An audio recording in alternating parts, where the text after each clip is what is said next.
الحمد لله الذي جعل الشمس والقمر بحسبان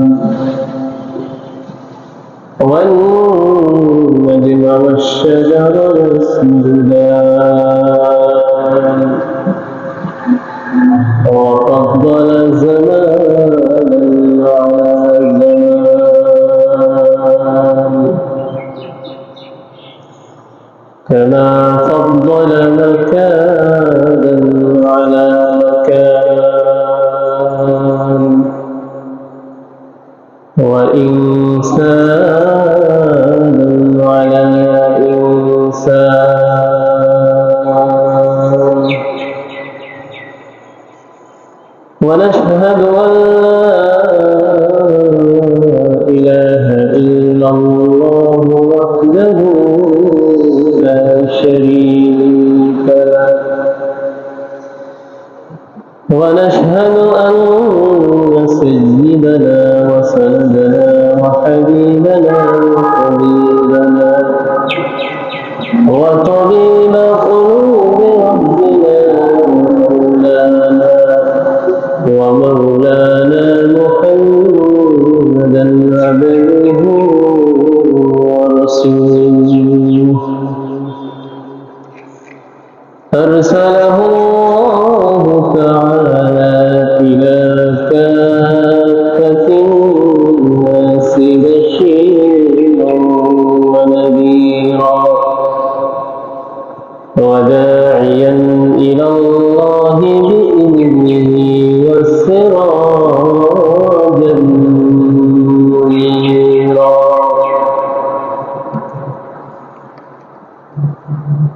اللهم صل على محمد كلما ذكره الذاكرون وكلما غفل عن ذكره الغافلون أما بعد فقد قال الله تعالى في كلامه المجيد وفي قرآنه الحميد أعوذ بالله من الشيطان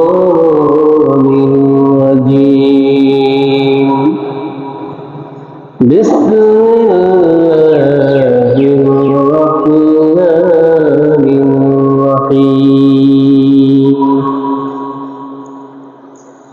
يا أيها الذين آمنوا لا تبطلوا صدقاتكم بالمن والأذى كالذي ينفق ماله رئاء الناس ولا يؤمن بالله واليوم الآخر فمثله كمثل صفوان عليه ترابا فأصابه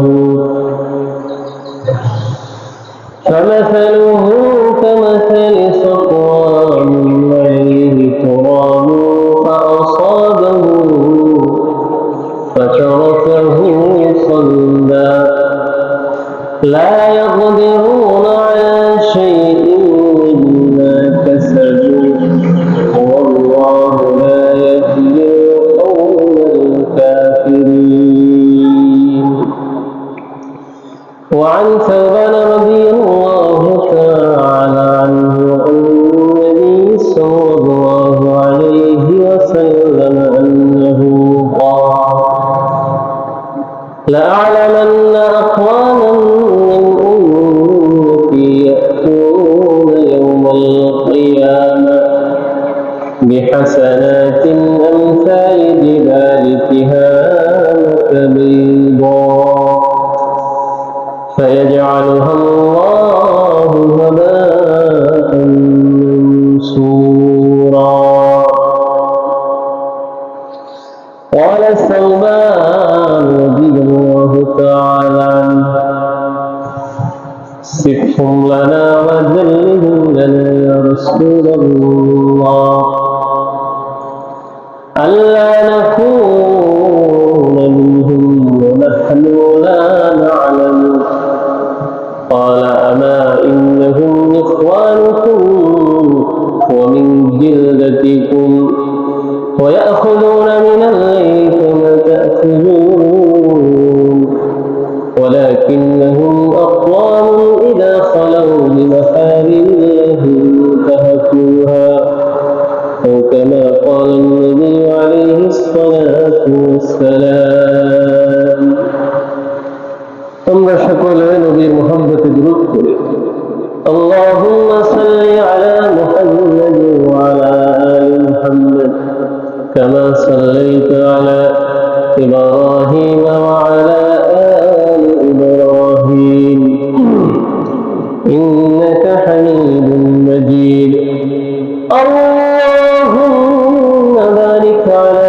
محمد وعلى آل محمد كما باركت على إبراهيم وعلى آل إبراهيم إنك حميد مجيد بلغ العلا بكماله كشف الدجى بجماله حسنت جميع خصاله صلوا عليه وآله يا صاحب الجمال ويا سيد البشر من وجهك المنير قد نور القمر بلغ الورى بكماله كشف الدجى بجماله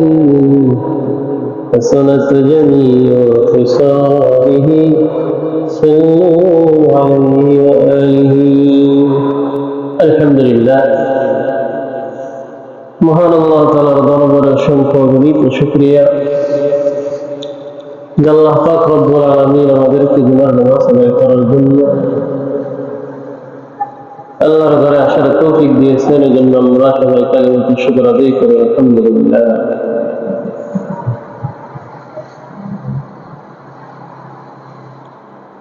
আল্লাহ পাক রব্বুল আলামিন আমাদেরকে এই দুনিয়ার জমিন থেকে যাচাই বাছাই করে আল্লাহর পবিত্র ঘরে উত্তম ঘরে সর্বোৎকৃষ্ট ঘরে সর্বোৎকৃষ্ট দিন দামি দিন জুমার দিন আল্লাহ জুমার সালাত আদায় করার জন্য সুস্থ শরীরে রেখে আমাদেরকে আল্লাহর ঘরে উপস্থিত হওয়ার তৌফিক দান করিয়েছেন এই জন্য আমরা আর একবার শুকরিয়া আদায় করি আলহামদুলিল্লাহ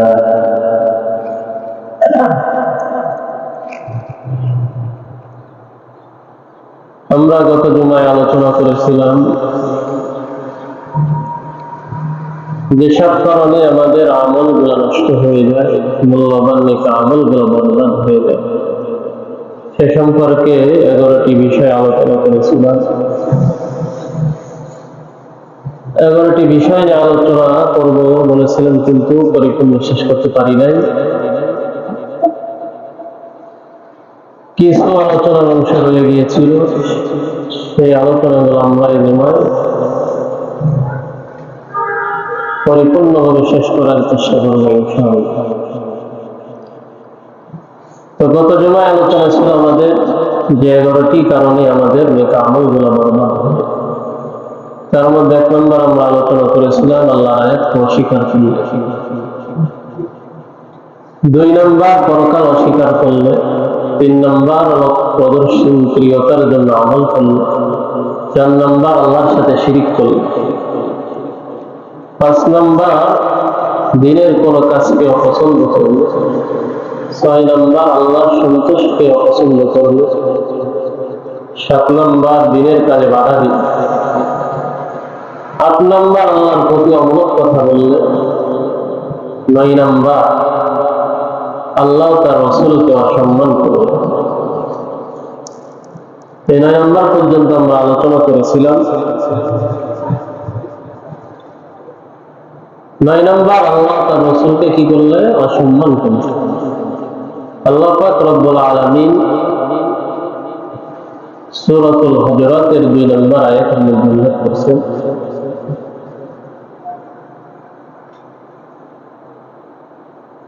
যে তোমরা নবীর সামনে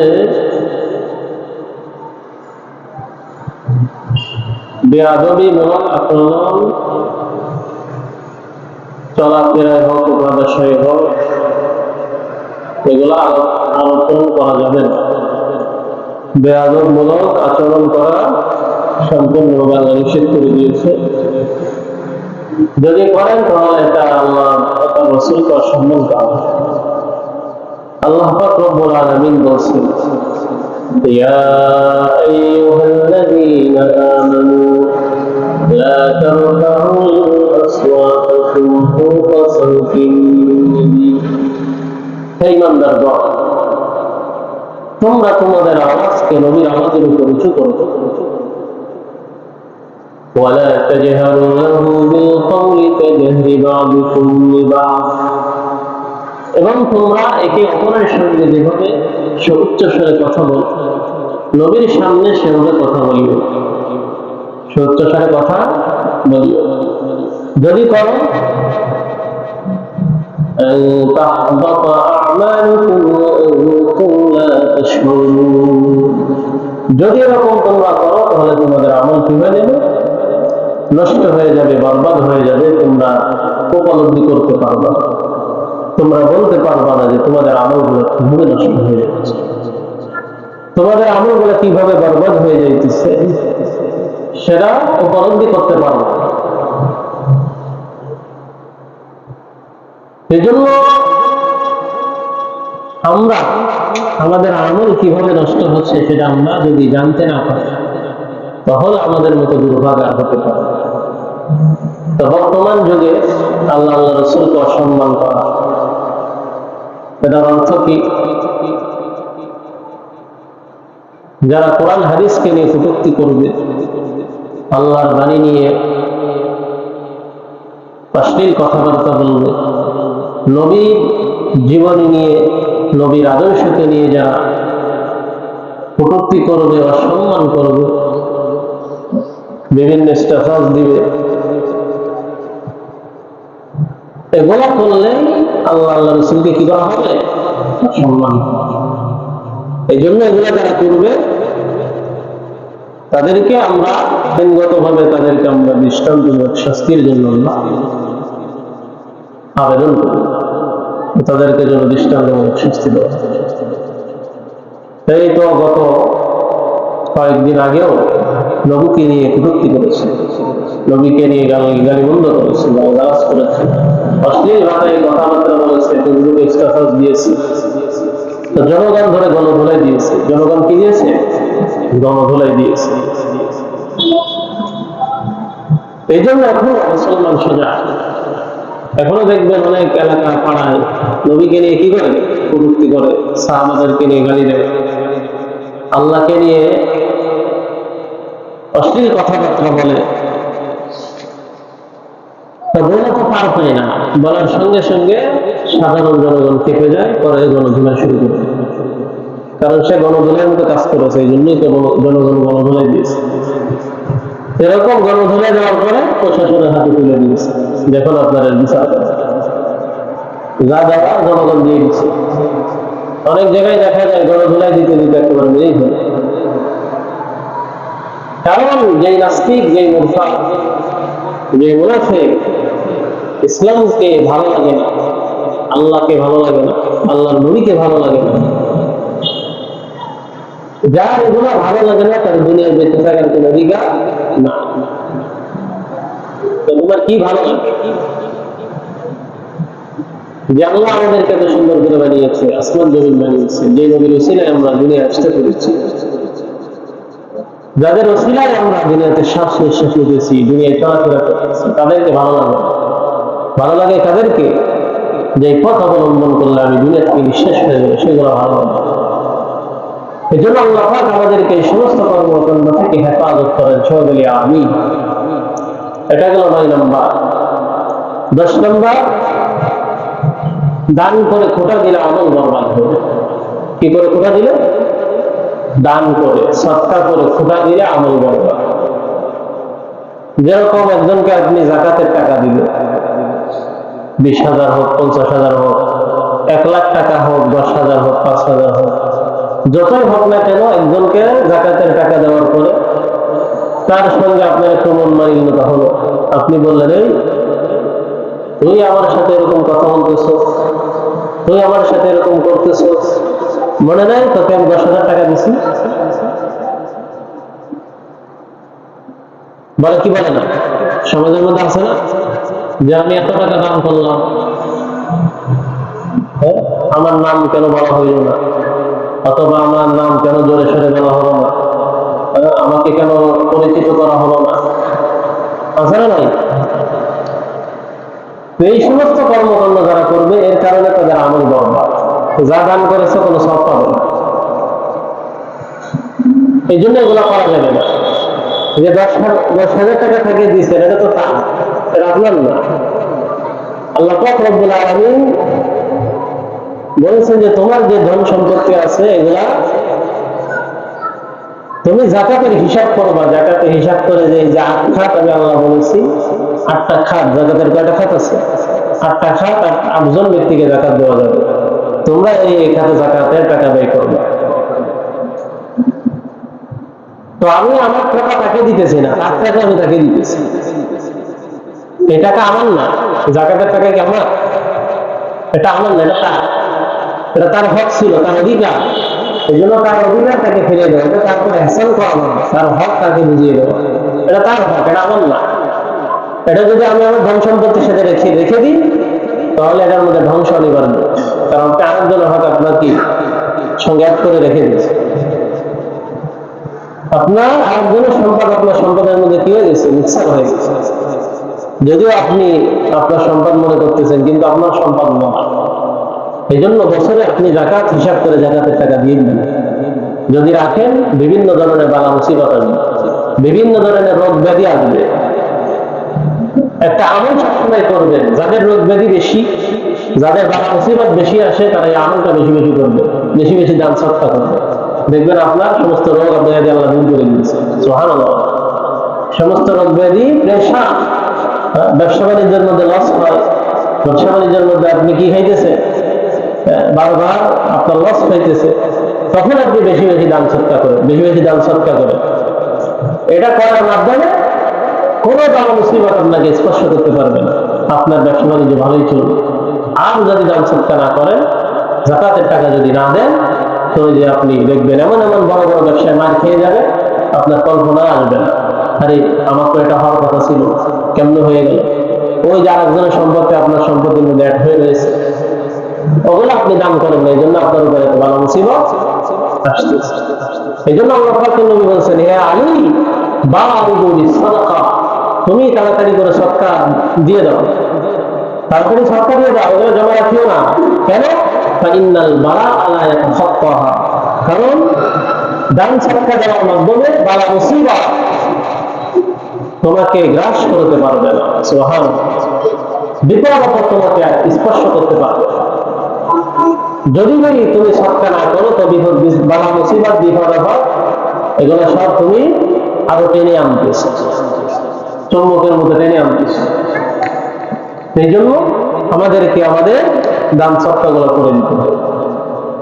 এই জন্য 10 নম্বর বলেছিলাম, অনেক মানুষ এরকম ধোঁকা দেয়, সমাজে একজনকে দান করে, ওই বেটা তুই ভুলে গেছো, আমি তোর 100 টাকা দিয়েছিলাম।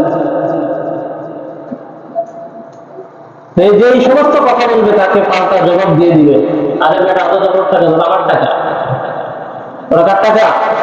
ওরা আমার টাকা আমাকে দিবে না, তোরা দেশ সাথে সাথে মুখে মেরে দিবে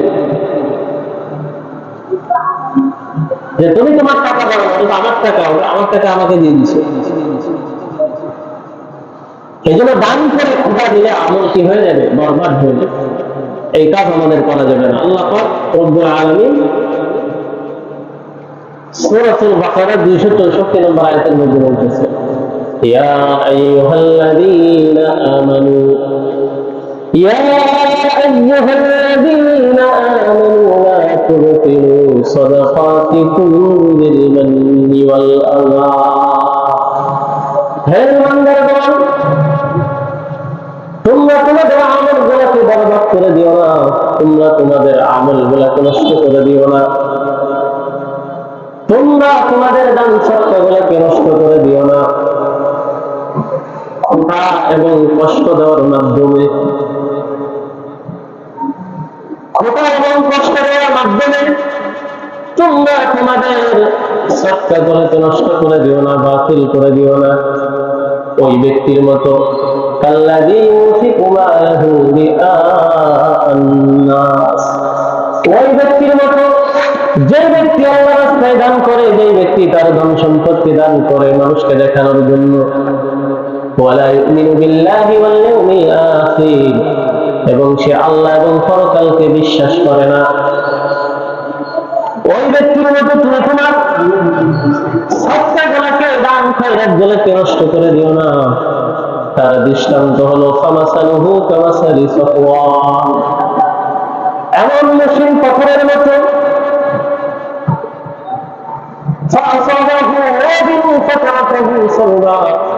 এমন মসৃণ পাথর যে পাথরের উপর মাটি রয়েছে, প্রবল বৃষ্টি আসার কারণে ওই পাথরকে পরিষ্কার করে দিয়ে গেল।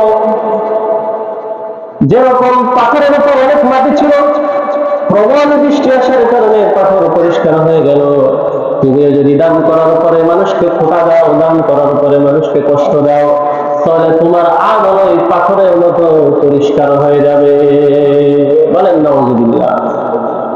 কিভাবে আল্লাহ তাআলা বুঝিয়েছেন দেখেন, কিভাবে আল্লাহ তাআলা দৃষ্টান্ত দিলেন যে একটা পাথর, পাথর ছিলেন না, একটা সাদা পাথর, এই পাথরের উপর অনেক মাটি জমে আছে। কি জমে আছে? হঠাৎ করে মুষলধারে বৃষ্টি আসলো, প্রচুর আকারে বৃষ্টি এসে ওই পাথরটা পরিষ্কার করে দিল। বৃষ্টি আসলে কি মাটি থাকবে আর পাথরে? পাথরটা একেবারে দবদবে সাদা হয়ে গেল, পাথরে আর এক চিন মাটি ওঠে, পাথর কি হয়ে গেল? পরিষ্কার হয়ে গেল। আল্লাহ পাক বলতেছেন, হে আমার বান্দা, তুমি দান করে বহুত সওয়াব কামাইছো, তুমি সদকা করে অনেক সওয়াব কামাইছো, অনেক নেক কামাই করেছো। যখন সদকা করার পরে যখন খোঁটা দিলা, খোঁটা দেওয়ার কারণে তোমার সমস্ত আমলগুলা ওই পাথরের মতো পরিষ্কার হয়ে যাবে, পাথরের মতো পরিষ্কার হয়ে যাবে। তো তোমার সমস্ত আমল যদি পাথরের মতো পরিষ্কার হয়ে যায়, যদি তোমার আমল না থাকে, তাহলে যে তুমি দান করে, দান করার পরে কোনো লাভ হইল?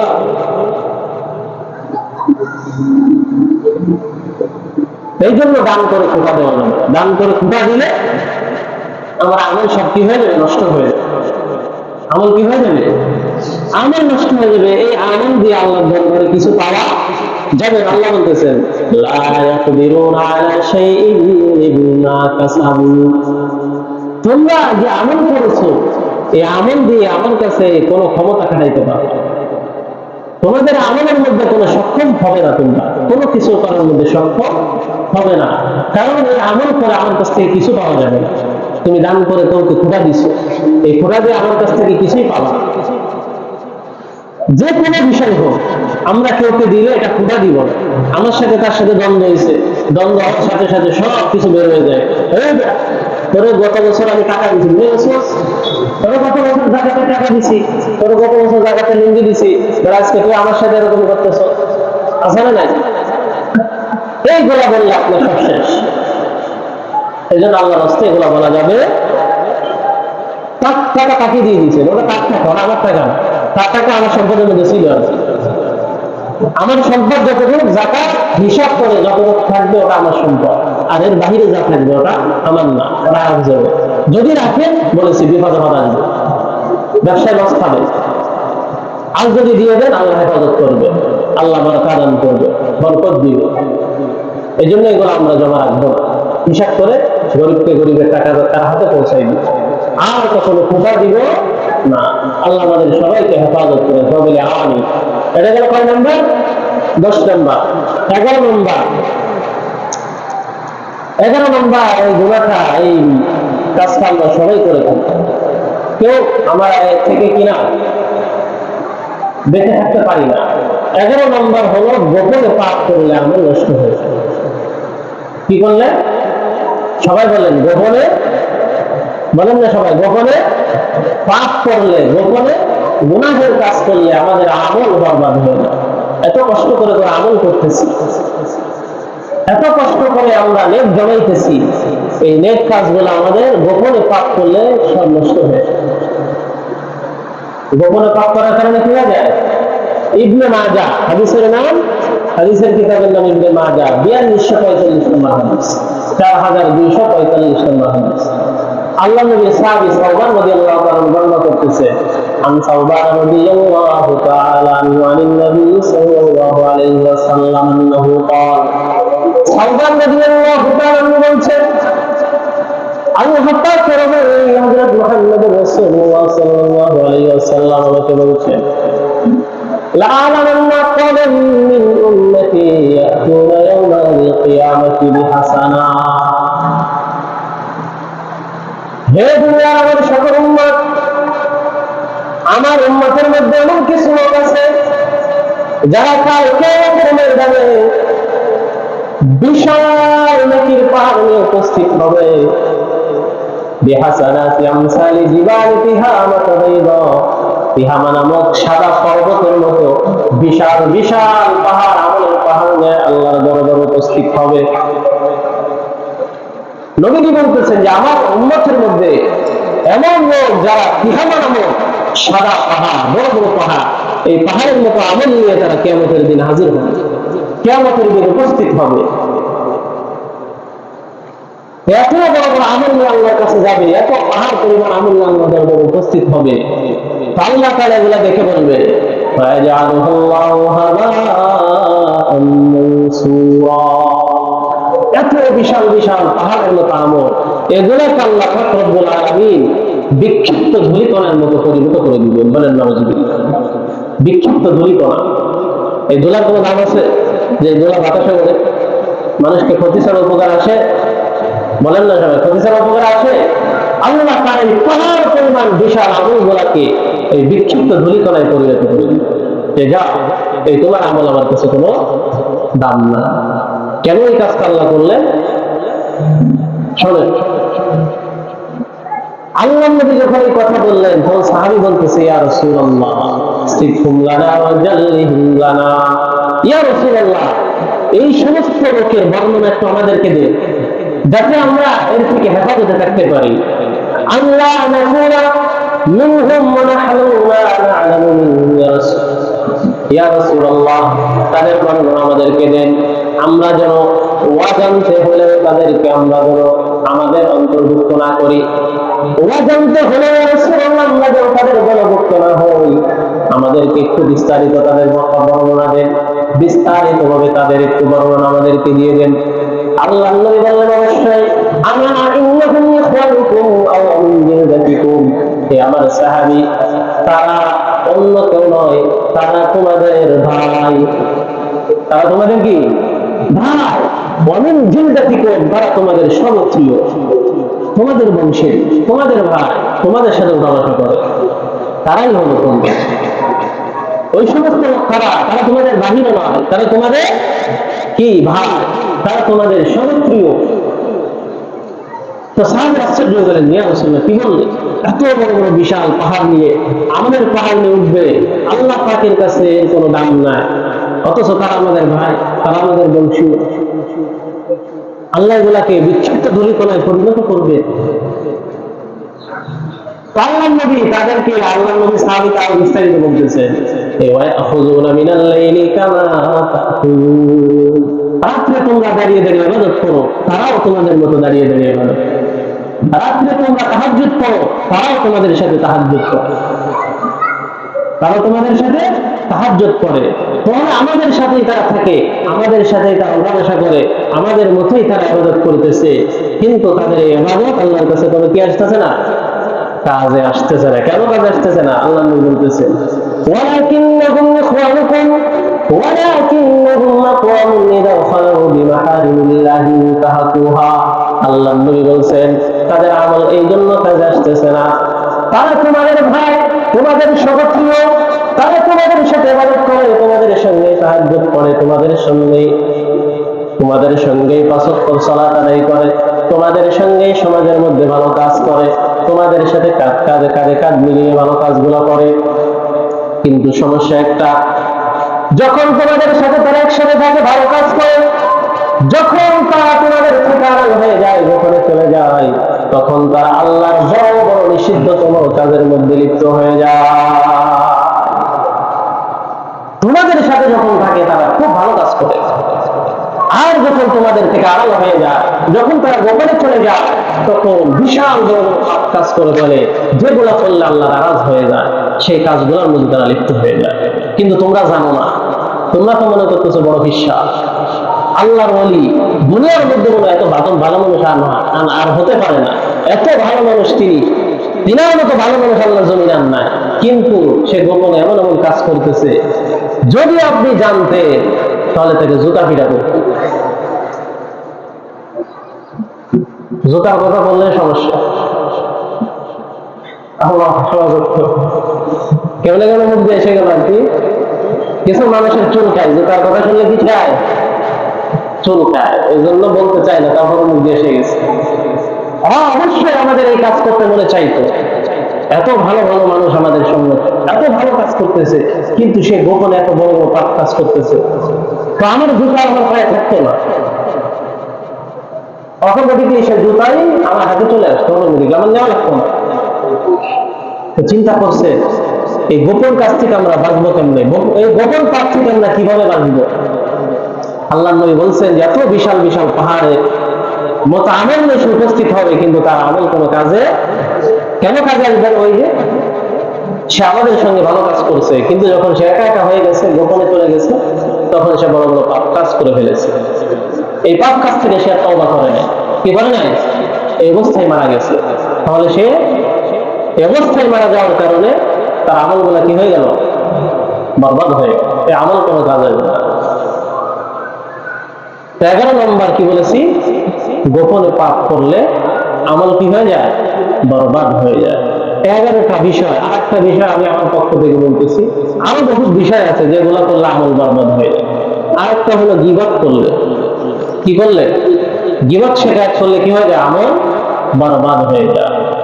আল গীবতু আশাদ্দু মিনাজ জিনা। আল্লাহ বলতেছেন গীবত হলো জিনা থেকে মারাত্মক। এজন্য গীবতের মধ্যে আজকে আমরা সবাই পড়ে আছি। আজকে আমরা বেশি গীবত করি হুজুরদের নিয়ে, আজকে বেশি গীবত করি আমরা ইমাম মুয়াজ্জিনদেরকে নিয়ে, বেশি আজকে আমরা দিনের কাজ যারা করে তাদেরকে নিয়ে গীবত করি, ভালো কাজ যারা করে তাদের পিছে আমরা সবসময় লেগে থাকি কি না বলে? যারা খারাপ কাজ করে এদের কোনো কি আলোচনা হয় না, এদের আলোচনা হবে না। চার দোকানে, হোটেলে, রাস্তাঘাটে, সেখানে সেখানে যেখানেই শুনবেন আলোচনা একটাই, হুজুররা ভালো না, হুজুররা কি না খারাপ, মন খারাপ করছেন আপনারা? বাস্তব কথা এই জন্য বলতেছি, বাস্তব কথা না বললে তো হয় না।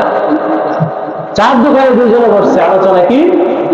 অমুক হুজুর এই, অমুক হুজুর সে, অমুক হুজুর ভালো না, অমুক হুজুর নামাজে দেরি করে আসে, মুয়াজ্জিন আযান দেরি করে দিতেছে। আরে ভাই, মানুষের সেও তো মানুষ, হুজুররাও কি? আলেমরা তো মানুষ, মানুষ না? তারা কি ফেরেশতা? আমরা মনে করি হুজুরা ফেরেশতা, হুজুর আসমান থেকে নাজিল হয়েছে, হুজুরদের থেকে কোনো খারাপ কাজ হবে না। হুজুরা ভুলের মধ্যে তারা কোনো ভুল করবে না, আমরা এরকম মনে করি কি না? ইসলাম কথা মনে করতো কাফের মুশরিকরা। হ্যাঁ, আমরা যে ধারণা নিয়ে এখন চলতেছি, এই সেম ধারণা করছে কারা? কাফের মুশরিকরা। আরে নবীজি কোনো বাজারে গেল, হ্যাঁ, নবীজি কোনো এই দোকানে বসলো, হ্যাঁ, নবীজি কোনো চা খাইলো, চা আগের যুগে ছিল না, এই জন্য বলতেছি। তো নবীজি এটা কেন করলো, এটা কেন করলো? আরে নবীজি বিয়ে কেন করলো? আরে নবীজির কোনো ছেলে সন্তান হচ্ছে। আরে আশ্চর্য ধরনের কথা, নবী তো মানুষ, নবী কি ফেরেশতা? কথা বলো, নবী কি ফেরেশতা? আল্লাহ রাসূল কি ফেরেশতা ছিল নাকি মানুষ ছিলেন? মানুষ ছিলেন। তিনি আমাদের মতো বিয়ে শাদী করেছেন, তিনার ছেলে সন্তান হয়েছে, সবকিছুই হয়েছে, আমাদের মতো জীবনযাপন করছে না? তো তারা বলছেন যে এটা করবে না, ওটা করবে না, নবীজি কিছু করা লাগবে না, নবীজি সারাদিন মসজিদে বসে থাকবে। বলেন না নাউযুবিল্লাহ? এই কথা কখনো বলবেন না, ঈমান চলে যাবে, ঈমান চলে যাবে। এই জন্য এই সমস্ত সমালোচনা করা যাবে না। গীবত শিকার থেকে আল্লাহ তাআলা সবাইকে হেফাজত করেন, সবাই বলে আমিন। গীবত শিকার করলে কি হয়, যার গীবত শিকার করতেছে সুন্দর করে আপনার আমলটা তার আমল নামে এক হয়ে যাইতেছে। কি হয়ে যাইতেছে? আপনি এত কষ্ট করে আমল করতেছে, আপনার আমলটা তার আমল নামে যোগ হয়ে যেতেছে, আপনি বলতে পারতেছেন। এই জন্য কখনো কারো গীবত করবেন না, প্রশংসা করবেন। কি করবেন? প্রশংসা করলে সব পাবেন, গীবত করলে নিজের আমল নষ্ট তো হইতেছে, আরো নিজের আমল গুলা তার আমল নামায় যোগ হয়ে যাইতেছে। কি হয়ে যাইতেছে? এই জন্য হাসান বসরি রহমতুল্লাহ আলাইহিকে জিজ্ঞাসা করলে তিনি বলতেন যে আমি গীবত করি শুধু আমার মা। তার কথা বলেন না, আমি গীবত করি কার? কেন আমি আমার মার গীবত করি? কারণ এত কষ্ট করে আমি আমল করতেছি, আমার আমলটা আমার মায়ের আমল নামে যোগ হয়ে যায়। আরেকজনকে কেন আমার আমল দিল? আমার মাকে দিলে তো আমার গুনাহ হবে। সুবহানাল্লাহ। নিজের মাকে নিজের আমল দিতেছে, তাহলে বোঝা গেল গীবত করার কারণে আমার আমলটা যার গীবত করতেছি তার কাছে চলে যাইতেছে। তো একটা আপনি নিজের ক্ষতি করলেন আর একটার উপকার করলেন। এই জন্য বেশি বেশি গীবত করবো নাকি, যাতে আর এক মুসলমানের ভাই উপকার হয়। কি বলেন? এই চিন্তাটা করতে হবে আমাদের। আর এক মুসলমান ভাই উপকার হোক ঠিক আছে, কিন্তু আমার আমল বরবাদ করা যাবে না। আমার আমল ঠিক রেখে আরেকজনের উপকার আমি করবো, কিন্তু আমার আমল যদি শেষ হয়ে যায় আরেকজনের উপকার করে লাভ কি? এই জন্য আমার আমল যাতে ঠিক থাকে, আরেকজনের আমল যাতে বরবাদ না হয়, এই চিন্তা করবে। এই জন্য গীবত করা যাবে। আল্লাহ তাআলা বলতেছেন ইয়া আইয়ুহাল্লাযীনা আমানু ইজতানিবু কাসীরাম মিনাজ যন্নি ইন্না বা'দাজ যন্নি ওয়া লা তাজাসসাসু ওয়া লা ইয়াগতাব বা'দুকুম বা'দা। তোমরা গীবত করিও না, যদি গীবত করো তাহলে তোমার মৃত ভাইয়ের গোশত খাওয়ার মতো। নাউযুবিল্লাহ। আমরা কি আমাদের মৃত ভাইয়ের গোশত কাটি করে খাবো? খাবো না? খাবো। তো যদি খাইতে না চায় তাহলে গীবত করবো। বলেন, যদি সবাই আওয়াজ দেবেন, যদি আমার মৃত ভাইয়ের গোশত খাইতে না চায় তাহলে আমরা সবাই বলেন না, তাহলে আমরা কাহারও গীবত করবো না। যদি খাইতে না চান, আর যদি খাইতে চান তাহলে এটা নিজের মৃত ভাইয়ের গোশত খাওয়ার মতো আল্লাহ তাআলা বলেছে। কার কথা? আমার কথা না, আল্লাহর কথা। সূরা হুজুরাত খুলে দেখেন, আল্লাহ পাক বলতেছে ওয়া লা ইয়াগতাব বা'দুকুম বা'দা, তোমরা একে অপরের গীবত করিও না। আইয়ুহিব্বু আহাদুকুম আন ইয়াকুলা লাহমা আখিহি, তোমরা কি এটা পছন্দ করো তোমার মৃত ভাইয়ের গোশত খাওয়াতে? এটা তো আমরা কেউ পছন্দ করি না, তাহলে গীবত কি কেন পছন্দ করো? এর থেকে আল্লাহ আমাদের সবাইকে হেফাজত করেন, সবাই আমিন। গোপন পাপ থেকে বাঁচার 4টি উপায়। কয়টি উপায়? সবাই চিল্লা বলেন কয়টি? যেহেতু 11 নম্বরটা খুব মারাত্মক।